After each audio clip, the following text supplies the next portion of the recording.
The fact is that women initiate 80 to 90% of divorces and breakups, and to make matters worse, 50% of married women, or just women in committed relationships, admit that they have a backup plan. Beautiful families and the until death do us apart rhetoric means nothing in today's day and age. Married women are incentivized to leave their husbands at any given time for whatever reason, and still society will applaud their decision. You know, as long as the woman plays the victim role, she'll be seen as a heroine for dumping an abusive husband. However, this comes to an end when someone speaks up. Well, all of my friends who prioritized having kids in their 20s are all now single moms at 40 and divorced. I got so many of these comments on my last video, so I'm going to touch on it now. Disregarding exceptional reasons such as real abuse, the fact is 80% of women are the ones ending marriages, 90% if they have a degree.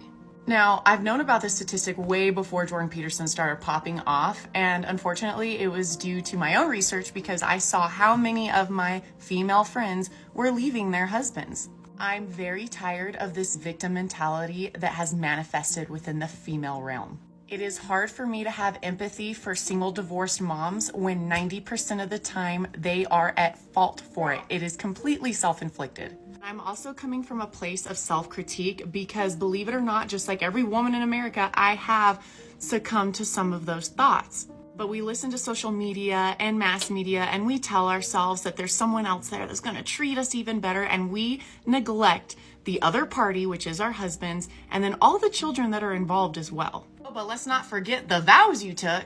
You cannot discredit my theory of prioritizing a family first and then working on a career, all because you have women that fall in that 90% category that left their husbands. Now just wait for this comment section to blow up on all the women that tell me they are the exception, that 90% are leaving because the men are so terrible.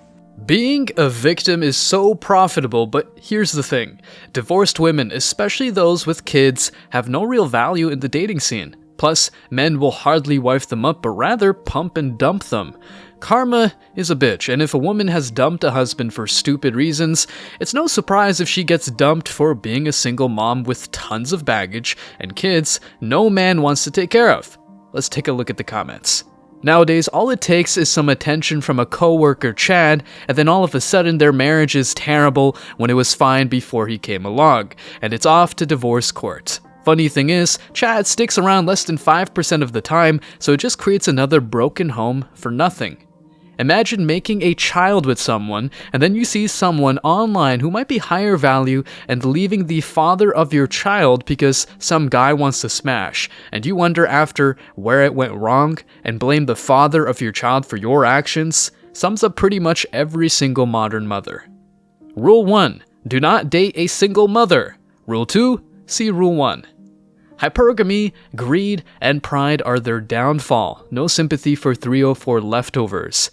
As you guys know, modern women hate accountability, but it's about time they get a taste of it. Only then will they act properly and stop bitching, no pun intended, about a bad marriage that is just fine or even excellent. Now, listen to what this old woman has to say about this. What advice would you give to women in their 30s about what life has to bring? Like, what would you say to a woman in her 30s? If you could talk to yourself as a woman in your 30s, what would you have told yourself?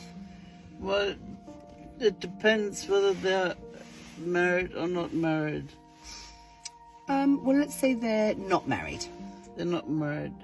Then I would say to be very careful who they're going to get associated with, and not to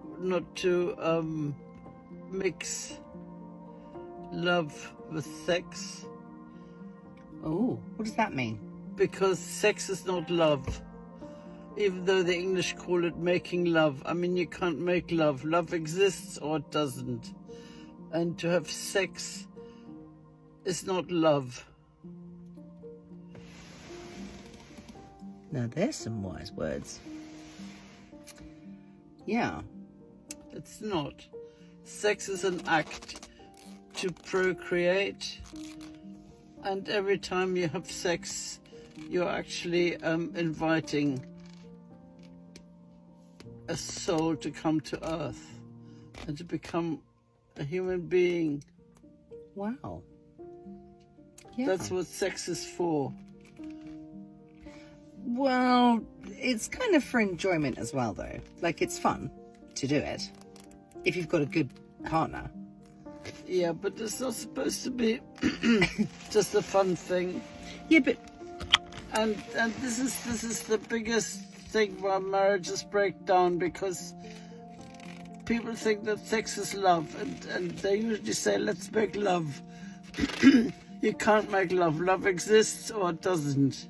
And if love exists, then you can have sex, and then it means something. But if you just do it for fun, it's not love. well, then you have fun The saying "let's make love" is so wrong, because you can't make love. That's true. Yep. Okay, that's fair. Cool.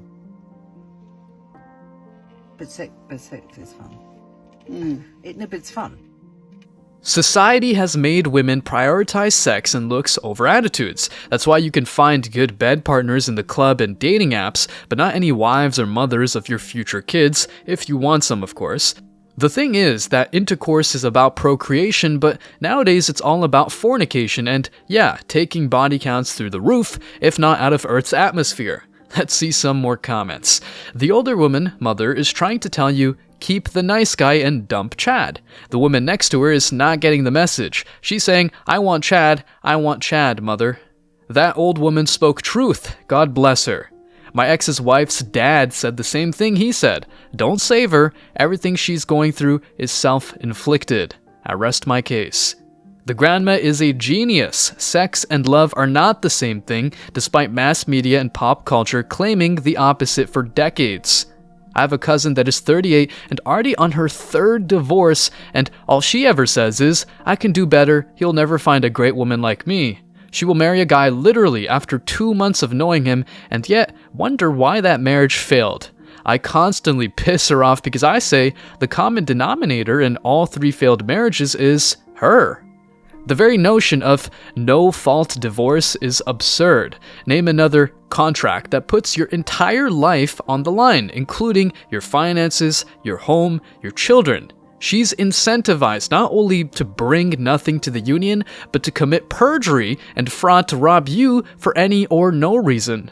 The marriage contract needs to change. Abolish no-fault divorce or marriage is done.